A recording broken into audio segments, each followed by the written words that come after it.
The wedding that buried the Westwoods. The name card. I stood at the edge of the glittering ballroom, adjusting the collar of my second-hand suit. It pinched at the shoulders and the tie felt like a noose. But none of that mattered. Today was supposed to be the proudest day of my life.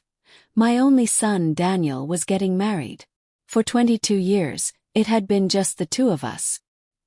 His mother left when he was barely out of diapers, deciding motherhood didn't suit her. I took on everything, working double shifts as a handyman during the day and unloading freight at night. We didn't always have much. Some winters we used the oven for heat. But he never went without food, and I never missed a parent-teacher night. Now, the chandeliers sparkled above hundreds of guests, the wine flowed like water, and a string quartet played near a cake that probably cost more than I earned in a month. I didn't belong in this world. But I belonged here for him. I walked to the family table and froze. There it was. A crisp white name card, decorated in gold foil. Mr. Alfred Grant, father of the groom. But beneath that, scribbled in deliberate mocking cursive, low-educated fake dad. First I thought it was a joke, a mistake even. But then I heard it, the snickers. From the bride's table. Her father, Dr. Charles Westwood, a retired university dean, gave a smug little snort. Her mother hid a laugh behind her champagne glass. A cousin leaned over to whisper something, then burst out laughing while staring directly at me. My ears burned. My fingers trembled as I turned the card face down and tried to sit. But the whispers swirled like gnats. He fixes toilets, right? Didn't even graduate, I heard. They let anyone in these days. My stomach twisted. I stood, face hot, heart pounding, ready to leave this gilded hall of snakes. Then a hand caught my arm. Firm. Familiar. It was Daniel. He looked me dead in the eye. His voice low, serious. "Dad," he said. "Let's go home." I hesitated. "Daniel, this is your wedding." He didn't blink. "No. Not anymore." The music stopped. Conversations froze. Daniel turned to the room, voice calm but cutting. "Congratulations. You just destroyed the one thing I valued most. My father's dignity." He looked at his bride, at her stunned family, then turned back to me. "Come on, Dad. We're done here." And with that we walked out. No yelling. No theatrics. Just silence and power. But the real storm began the next day. The truth he hid. The ride back to our old apartment was quiet. The same place I'd raised him in. The place he still paid for, even though he could have moved out years ago. As we stepped inside, I finally asked, "Why didn't you stop them?" He took a breath, then sat on the couch. "Because I needed to know if they'd actually do it. If they'd really humiliate the man who sacrificed everything for me. And they did." He handed me his phone. Video. In it, Dr. Westwood laughed as he handed a gold pen to one of the cousins. "Let's write something appropriate for his card," he said. Then Daniel's bride, Amelia, joked, "My real father is Charles. That plumber's just a formality." I couldn't speak. But Daniel's voice was ice. They thought they were marrying up. Thought they could shape me, manipulate me. What they didn't know is I've been playing my own game.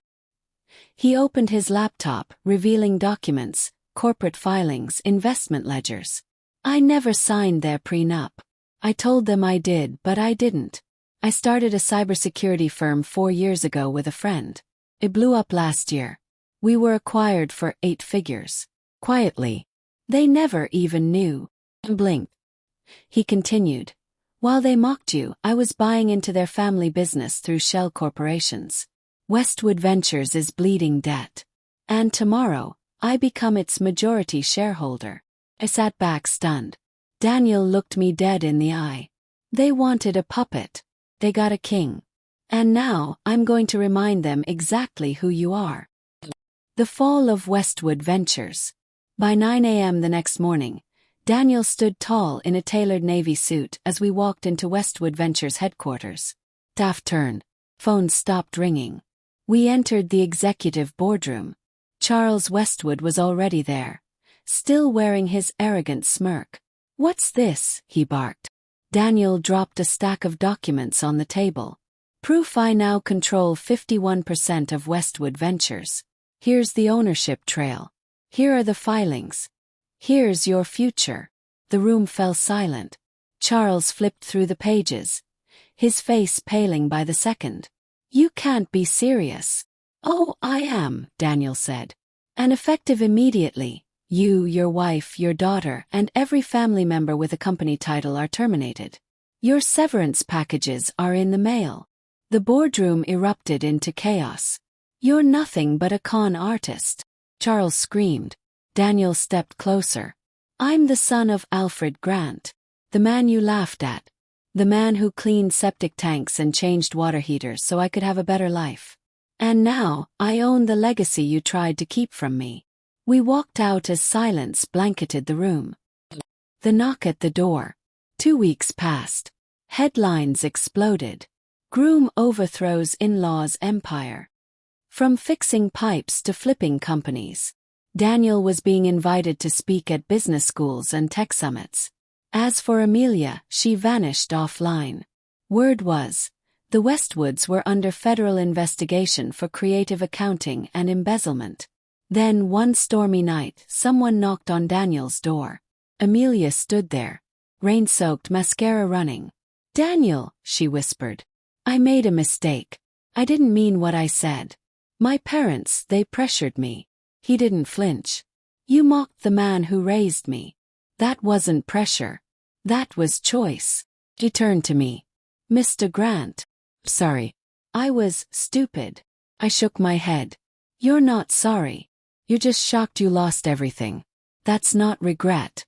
That's regret's cousin, consequence." Daniel handed her a sealed envelope. "This contract bars you and your family from ever holding shares in Westwood Ventures again. You signed it during the buyout panic. It's done." She tried to plead, but Daniel gently closed the door. "You chose cruelty over love. Now I choose peace over reconciliation." Legacy forged.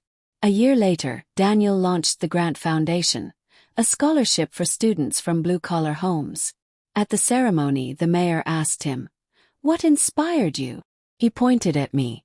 "That man. My father. The one who patched pipes while others mocked him. He taught me the true measure of a man isn't status. It's sacrifice." The applause echoed through the hall. And in that moment I felt it. Not revenge, not vindication. Just pride. Undeniable. Unshakable. Earned. What would you have done? Would you have walked away quietly? Or done what Daniel did? Let us know your thoughts in the comments. Like the story. Share it with someone who needs a reminder that dignity always has its day. And remember, every betrayal carries a price. Some just take time to collect.